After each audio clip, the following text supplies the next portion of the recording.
പൂപ്പലിക്ക് വരുന്നവർ ശ്രദ്ധിക്കേണ്ട കുറച്ച് കാര്യങ്ങളാണ് കേട്ടോ. ആദ്യത്തെ കാര്യം, നിങ്ങൾ ഓൺലൈൻ ടിക്കറ്റ് ബുക്ക് ചെയ്ത് വരികയാണെങ്കിൽ ബുക്കിംഗ് കൗണ്ടറിന് മുമ്പിൽ വെറുതെ ലോങ് ക്യൂവിൽ നിൽക്കേണ്ട കാര്യമില്ല, നല്ല തിരക്കാണ്.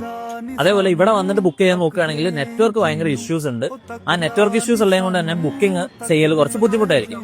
അടുത്ത കാര്യം എന്താണെന്ന് വെച്ചാൽ, കുട്ടികൾക്ക് പാരന്റ്സിന്റെ നമ്പർ കയ്യിലൊന്ന് എഴുതി കൊടുക്കുക എന്തെങ്കിലും ചെയ്യുകയാണെങ്കിൽ അത് അത്രയും നല്ലതാണ്. കാരണം നല്ല റഷാണ്, ബുദ്ധിമുട്ടായിരിക്കും, കുട്ടികളൊക്കെ മിസ്സായി പോകാൻ ചാൻസ് ഉണ്ട്.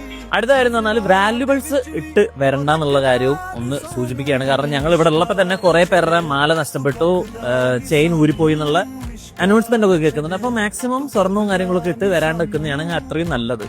അടുത്ത കാര്യം എന്ന് പറഞ്ഞാൽ, ഇവിടെ ചെടികൾ പ്ലക്ക് ചെയ്യുക അങ്ങനത്തേനൊക്കെ ഫൈനും കാര്യങ്ങളൊക്കെ ഏർപ്പാടാക്കിയിട്ടുണ്ട്. അപ്പൊ ആ റൂൾസ് ആൻഡ് റെഗുലേഷൻസ് നിങ്ങളൊക്കെ ഫോളോ ചെയ്യുമെന്നും വിശ്വസിക്കുന്നു. വേറൊരു മെയിൻ കാര്യം പറയാൻ മറന്നുപോയി, ഗൂഗിൾ പേ എപ്പോഴും വർക്ക് ആവില്ല. അപ്പോൾ ലിക്വിഡ് ക്യാഷ് വെക്കുന്നത് നന്നായിരിക്കും.